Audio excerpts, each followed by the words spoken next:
আমরা কি তবে সেই সময়ের খুব কাছাকাছি দাঁড়িয়ে?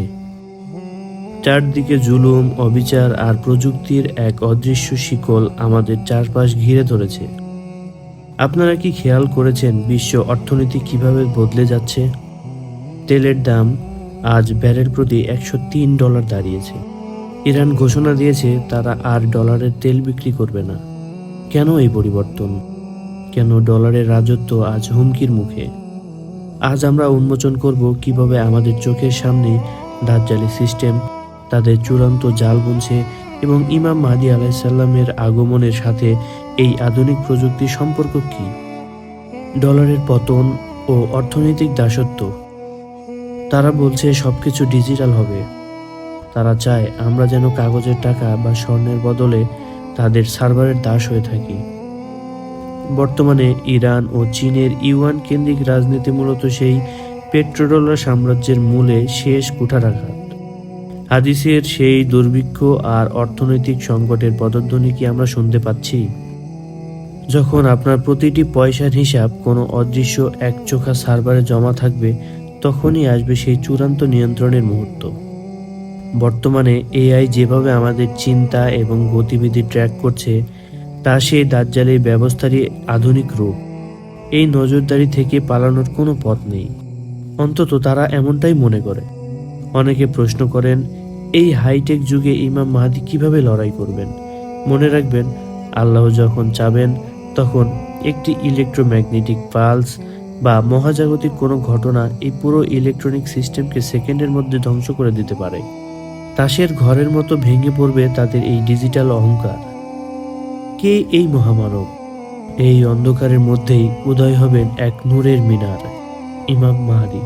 তিনি হবেন আমাদের নবীজি সাল্লাল্লাহু আলাইহি ওয়াসাল্লামের বংশধর।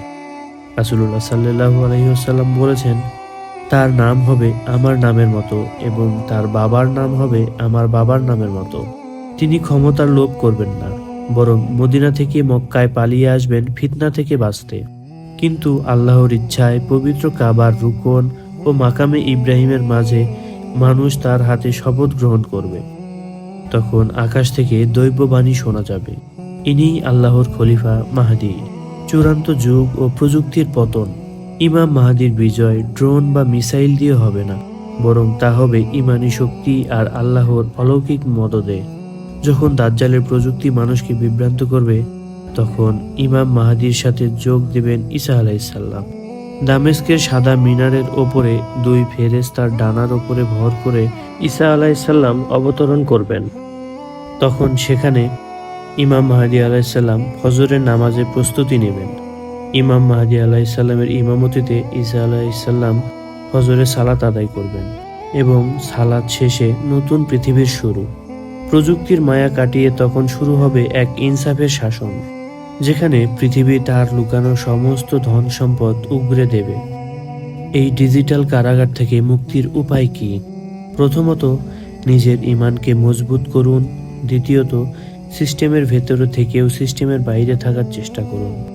তেলের দাম বা ডলারের রেট যাই হোক, আপনার আসল ভরসা যেন হয় আল্লাহর ওপরে। তৃতীয়ত, কিছু সম্পদ এমন জায়গায় রাখুন যা ডিজিটাল নয়, যেমন স্বর্ণ বা আবাদি জমি। মনে রাখবেন, আল্লাহ যা করেন বান্দার ভালোর জন্যই করেন।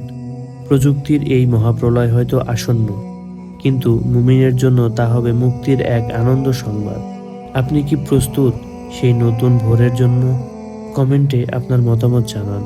হে আল্লাহ, আমাদের দাজ্জালের ফিতনা থেকে রক্ষা করুন।